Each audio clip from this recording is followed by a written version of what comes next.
నమస్కారం city news కి స్వాగతం. ముందుగా ముఖ్యాంశాలు.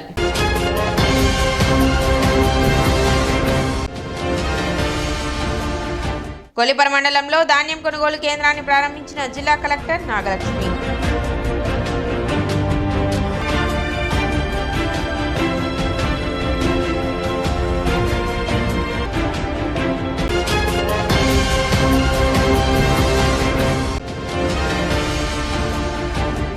తమ వ్యాపారాలను తొలగించి తమ కడుపు కొట్టద్దంటూ మార్కెట్లో ఆందోళన వ్యక్తం చేసిన చిరు వ్యాపారులు.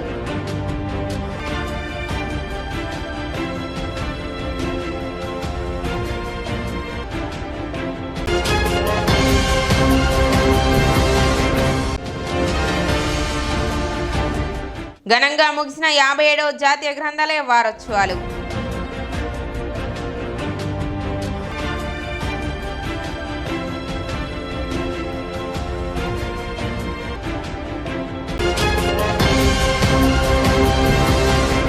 స్థానిక కొత్తపేటలోని కాకతీయ కోఆపరేటివ్ సొసైటీ నందు సహకార వారోత్సవం జరిగింది. ఈ వారోత్సవాలకు సొసైటీ చైర్మన్ దావులూరి లక్ష్మీ కాంతారావు అధ్యక్షత వహించగా assistant registrar CH Vijayalakshmi, senior inspector Jada Suresh, vice chairman Granthi Chandramouliswararao, డైరెక్టర్లు వివివి ప్రసాద్, పిఎస్ఆర్ బ్రహ్మచార్యులు పాల్గొన్నారు. తొలుత చైర్మన్ దావులూరి లక్ష్మీ కాంతారావు సహకార జెండా ఆవిష్కరించగా కోఆపరేటివ్ అసిస్టెంట్ రిజిస్ట్రార్ కు సహకార గీతాలాపన చేయగా పలువురు వక్తలు సహకార వారోత్సవాల ప్రాధాన్యత తెలిపారు.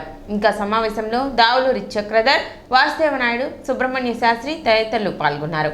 71వ వారోత్సవాలు జరుగుతున్నాయి. ఇది ఆఖరి రోజు 2024 సంవత్సరం తాలూకా నవంబర్ 20వ తారీఖున జరిగినటువంటి ఈ కార్యక్రమం ఆఖరి రోజు. తెనాలి చుట్టుపక్కల ప్రాంతాల్లో, తెనాలితో సహా తెనాలి చుట్టుపక్కల ప్రాంతాల్లో ఈ కాకతీయ సొసైటీకి ఒక బ్రాండ్ ఏర్పాటైంది. అంటే నమ్మకం ఏర్పడింది. కాకతీయ సొసైటీలో దాచుకున్నటువంటి డబ్బుకు కానివ్వండి, లేకపోతే బంగారు వస్తువులకు కానివ్వండి, అనేక రకాల లోన్స్ పొందటంలో కానివ్వండి, అనేక సౌకర్యాలు కల్పించడంలో కానివ్వండి, దానికి ప్రజలందరూ కూడా సంతోషపడుతున్నారు. అదే రకంగా ప్రజల నుంచి కూడా మాకు సహకారం అందుతుంది. డిపాజిట్స్ చేయటంలో కానివ్వండి, డిపాజిట్స్ దాయటంలో కానివ్వండి, మాకు పూర్తి సహకారం ఇచ్చి డిపాజిట్స్ బాగా దాచుకోవటం మొదలవటం కాదు, మొదల నుంచి మాకు సహకారం జరుగుతుంది. అలాగే కోఆపరేటివ్ సంఘాన్ని కూడా, ఈ రంగానికి కూడా మన ఈ 67 రంగంలో స్పీడ్ లేదు. ఇంకా వేగం లేకపోతే ఆ వేగం తీసుకురావాలి, ఈ కోఆపరేటివ్ రంగాన్ని పరిగెత్తించాలని చెప్పని మహానుభావుడు ఆయన చేసిన స్ఫూర్తి 95 చట్టం ద్వారా ఇవాళ ఈ చాలా సంఘాలు, మన ఒక సంఘమే కాదు, మనకంటే కూడా అభివృద్ధి చెందిన సంఘాలు 95 యాక్ట్లో గుజరాత్లో గోల్డ్ బ్యాంకులు ఉన్నాయి. వాళ్ళు ఒక్కొక్కళ్ళు 10,000 కోట్లు 20,000 కోట్లు డిపాజిట్లు సేకరించి పెట్టిన పెద్ద పెద్ద బ్యాంకులు ఉన్నాయి. మనం ఇవాళ 200 కోట్లకి 300 కోట్లకి మనం మురిసిపోతున్నాం. ఇవాళ ఒక్కొక్కళ్ళు 20,000 కోట్లు నేషనలైజ్డ్ బ్యాంకులు పోటీ పడేటట్టుగా డిపాజిట్ల సేకరణ కానీ, వాళ్ళు ఇచ్చే లోన్లు కానీ, వసూలు చేసే కానీ, వాళ్ళు చేసే సేవా కార్యక్రమాలు అన్నీ చేస్తున్నారు. ఇలా అభివృద్ధి చెందిని అది ఎన్టీ రామారావు యాక్ట్. ఈరోజు సహకార వారోత్సవాల సందర్భంగా Kakatiya mutual aided cooperative society వారు నిర్వహించినటువంటి ఈ మహోత్సవంలో వారి యొక్క సంఘం యొక్క అభ్యున్నతి, వారు సంఘం ద్వారా అందించే సేవలు కూడా చాలా ఘనంగా ఉన్నాయి. చాలా చక్కగా సభ్యుల యొక్క ఆర్థిక అవసరాలను గుర్తించి ఈ సొసైటీ చాలా బాగా అభ్యున్నతి చెంది ఈ రోజున ఒక 11 శాఖలుగా విస్తరించి, ఉమ్మడి గుంటూరు జిల్లాలో 11 శాఖలుగా విస్తరించి సభ్యులందరికీ కూడా మంచిగా సేవలు అందిస్తున్నారు. కాబట్టి సహకార వ్యవస్థని ఈ విధంగా ముందుకు తీసుకెళ్లడంలో చక్కగా మరిన్ని సంస్కరణలు చేపట్టి ఈ రోజున వస్తున్నటువంటి సాంకేతికతను వాళ్ళు అడాప్ట్ చేసుకుని చక్కగా సంఘాన్ని గుంటూరు 3-వే communication technical head Kanuru Srinivas బుధవారం గుండెపోటుతో అకాల మరణం చెందారు. చెంచిపేట ఇండస్ట్రియల్ ఎస్టేట్ వద్ద గల ఆయన నివాసంలో ఉంచిన శ్రీనివాస్ భౌతిక కాయాన్ని గుంటూరు తెనాలి సిటీ కేబుల్ యాజమాన్యం మరియు సిబ్బంది, పలువురు కేబుల్ ఆపరేటర్ సందర్శించి నివాళులు అర్పించారు. శ్రీనివాస్ కుటుంబానికి ప్రగాఢ సానుభూతిని తెలిపారు.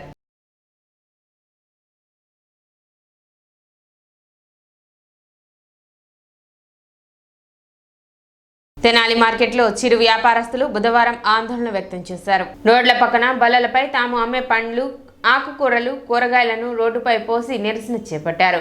నడి రోడ్డుపై ఎండల్లో వానల్లో కూర్చొని వ్యాపారం చేస్తున్న చిరు వ్యాపారుల బాధలు ఏసీ గదుల్లో కూర్చున్న అధికారులకు ఏమి తెలుసని ఆగ్రహం వ్యక్తం చేశారు. మార్కెట్లో రోడ్డు పక్కన బండ్లపై వ్యాపారం చేయకూడదన్నట్టు తమ తోపుడు బండ్లను అధికారులు తొలగించారని చిరు వ్యాపారులు ఆవేదన వ్యక్తం చేశారు. అధికారుల నిర్ణయాల వల్ల తోపుడు బండ్లపై వ్యాపారం చేస్తూ జీవనం సాగిస్తున్న సుమారు 50 కుటుంబాలు రోడ్డున పడతారని వాపోయారు.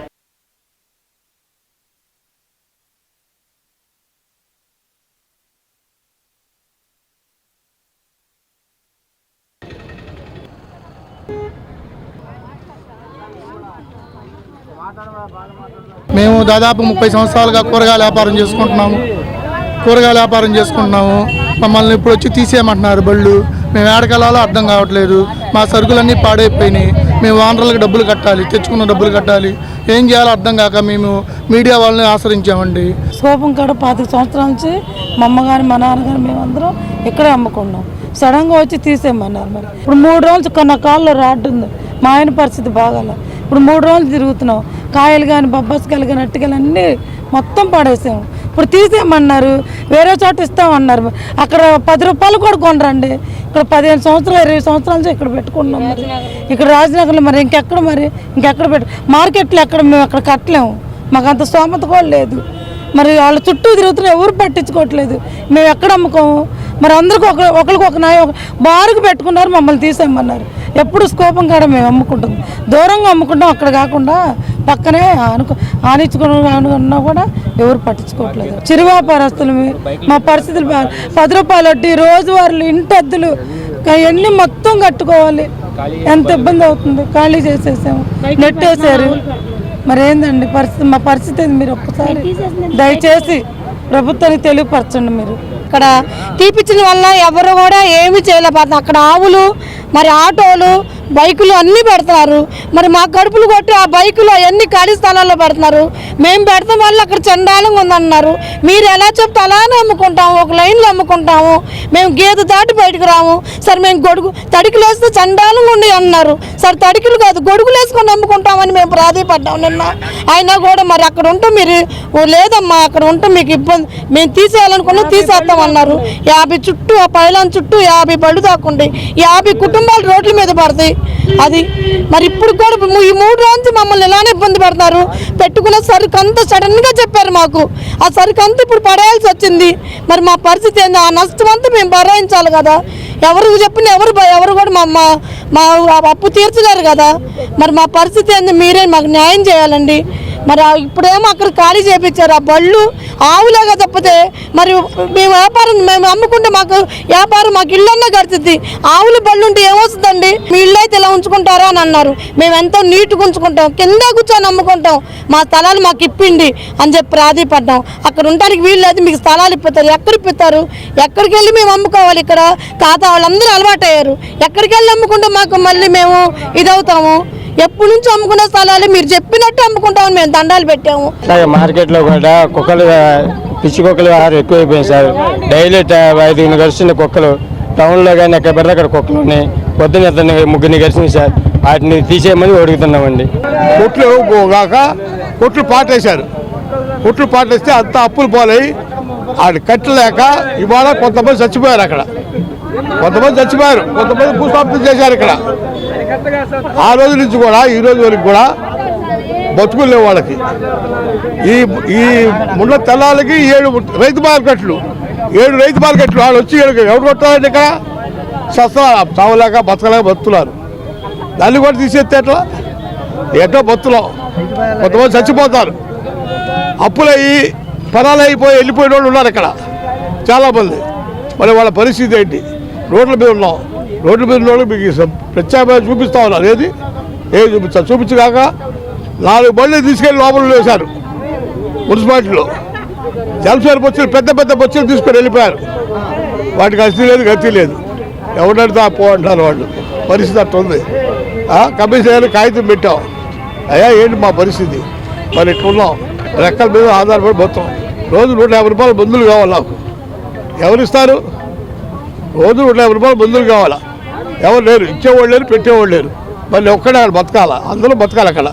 తెనాలి పట్టణ అభివృద్ధిలో భాగంగా అధునాతన సౌకర్యాలతో కూరగాయల మార్కెట్ నిర్మించి వ్యాపారులకు దుకాణాలను కేటాయించడం జరిగిందని కమిషనర్ శేషన్న తెలిపారు. అయితే కొంతమంది అన్యాక్రాంతంగా అక్రమంగా జరిపి మార్కెట్ ముందు నిబంధనలకు విరుద్ధంగా వ్యాపారాలను నిర్వహిస్తున్నారని, వీరి కారణంగా దుకాణదారులు నష్టపోతున్నారని, అదేవిధంగా మార్కెట్ ప్రాంతం మొత్తం చెత్తా చెదారాలతో నిండిపోతుందని, పట్టణ సుందరీకరణలో భాగంగా మరియు దుకాణదారులు నష్టపోకూడదు అన్న తలంపుతో నిబంధనలు అనుసరించి ఈ నిర్ణయం తీసుకున్నట్లు మున్సిపల్ కమిషనర్ శేషన్న వివరించారు.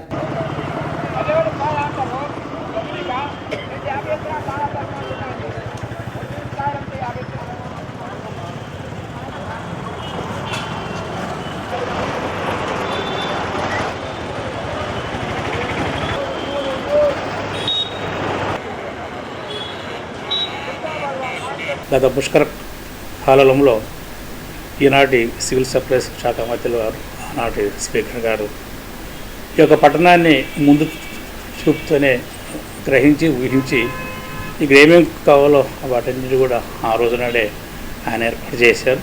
అందులో ప్రధానంగా వెజిటబుల్ మార్కెట్ అధునాతంగా రాష్ట్రంలోనే ఆ రోజుల్లో ఉన్నటువంటి మంచి బాగా ఉండాలనేసి మంచి టెక్నాలజీతో డిజైన్స్ తోటి ఏర్పాటు చేశారు. అయితే వేరే కారణాల వల్ల అది అక్కడ సజావుగా సక్రమంగా అవడం లేదు. ఆ రోజు నాడు సుమారుగా 160 స్టాల్స్ తోటి ఏర్పాటు అయింది. ఆప్షన్ కూడా అయింది.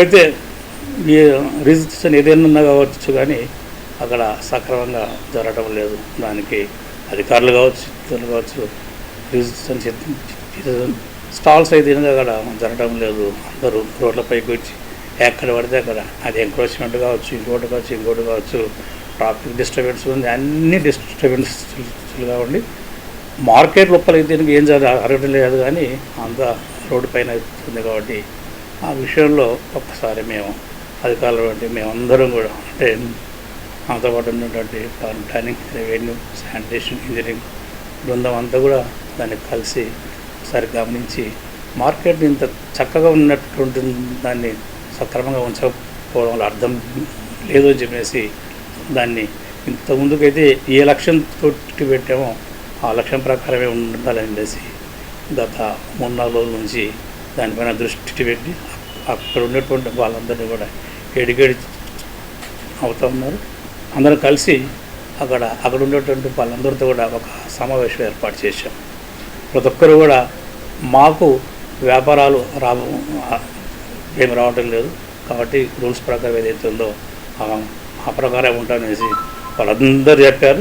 అందులో భాగంగానే అక్కడ ఉన్నటువంటి విషయాలన్నిటిని కూడా స్ట్రీమ్ లైన్ చేయాల్సి అనుకున్నాం. స్ట్రీమ్ లైన్ చక్కగా రూల్స్ ప్రకారం ఏదైతుందో ఆ రూల్స్ ప్రకారం చేయడానికి సంసిద్ధంగా ఉన్నాం. ప్రతి వ్యక్తి కూడా ఫ్రీ అండ్ అంటే కంఫర్టబుల్గా ఆ మార్కెట్లోకి వెళ్ళి స్టాల్స్లోకి వెళ్ళి వాళ్ళు వెజిటబుల్స్ కొనుక్కునేటువంటి ఏర్పాట్లు ఏవైతే అవసరం ఉంటాయో అవన్నీ చేయాలి, రావాలి. అదిగిన వస్తే కనుక అందరూ కూడా హ్యాపీగా ఉంటారు. రోజువారీ వాళ్ళు కూడా ఉన్నారు అక్కడ, స్ట్రీట్ వెండర్స్ కావచ్చు, ఇంకోరు కావచ్చు. అలాంటి వాళ్ళకు కూడా ఏదన్నా స్కోప్ ఉంటే ఇంకో ప్లేస్ కూడా ఐడెంటిఫై చేసి వాళ్ళకు కూడా తగ్గు విధంగా న్యాయం చేయడం అవుతుంది. అయితే మాత్రం అక్కడ మాత్రం ఏంటంటే ఇష్టానుసారం ఉండటానికి వీళ్ళు కాదు అనేసి చాలా స్పష్టంగా చెప్తున్నాం. 2 రోజులు ఓపిక పట్టుకుంటేనుగా అన్ని విషయాలు సభ్యంగా అవుతాయి. అందరూ బాగుండాలి, అందులో నేను ఉండాలి అన్నట్టుగా ఉంటే గుడ్. అంతేగాని నేను ఒక్కనే బాగుండాలి, అందరూ ఏమైనా నాకేం అవసరం లేదు ఉంటేనుగా నో. ఇలాంటి వాళ్ళు ఎవరైనా ఉంటేనుగా 2 విధాలుగా చేస్తాం. ఫస్ట్ వాళ్ళకు అవసరమైన కాడికి రీలొకేషన్ ఎక్కడ ఉందో అది గుర్తిస్తాము, అది పెడతాము. అలా కాదు ఇక్కడే ఉంటాం, ఎక్కడికి ఉంటామంటే rules will follow. Vegetable market ఏదైతే ఆప్షన్ ఇష్టప్పుడు ఏం చెప్పామంటే కూరగాయలు లోపల ఎవరికైతే స్టాల్స్ ఇస్తున్నామో అలాంటి వాళ్ళందరికీ కూడా ఈ పరిసరాల ప్రాంతాల్లో 100 మీటర్ల డిస్టెన్స్లో వేరేటి ఉండవని చెప్పేసి అది అగ్రిమెంట్లో కూడా ఉంది. దాన్ని సక్రమంగా ఇంప్లిమెంట్ చేయాల్సినటువంటి ఆ రెస్పాన్సిబిలిటీ మాది. అందువల్ల అందరికీ రిక్వెస్ట్ అంటే కూరగాయల వాళ్ళు, ఆకుకూరల వాళ్ళు, సో ఎవరైతే ఊరగట్టే ఫ్రీగా ఆక్షన్లో కాకుండా రోడ్ల పైన పెట్టుకున్న వాళ్ళు ఎవరైతే ఉన్నారో ఆ అల్లె దాటి బయట పెట్టుకోవచ్చు. వాళ్ళు ఈ లోపల పెట్టుకోవడానికి వీలు కాదు. అగ్రిమెంట్లు ఏముందంటే కూరగాయలు ఆకుకూరలకు సంబంధించిన వాళ్ళను ఈ యొక్క 100 లైన్ ఏదైతే ఉందో ఆ లోపల ఉండకూడదని ఉంది కాబట్టి వాళ్ళని తీస్తున్నాం. ఫ్రూట్ వెండర్స్ ఎవరైతే ఉన్నారో ఆ కండిషన్ అందులో లేదు కాబట్టి వాళ్ళని కూడా ఫ్రూట్ వెండర్స్ని కూడా ఒక లైన్ ఇచ్చి లైన్ లోపలే ఉండండి చెప్పి వాళ్ళకు స్పష్టంగా చెప్పాం. ఫ్రూట్ వెండర్స్ అందరూ కూడా సహకరించారు, సంతోషంగా వాళ్ళు అక్కడ ఉంటున్నారు. వీళ్ళు సహకరిస్తే కనుక వీళ్ళకి కూడా ఒక ఏరియా అవుట్ సైడ్ ఏరియా ఇస్తాం. మెయిన్ రోడ్ నుంచి పురవేదిక వరకు మహనీయుల యొక్క విగ్రహాలను పెట్టారు.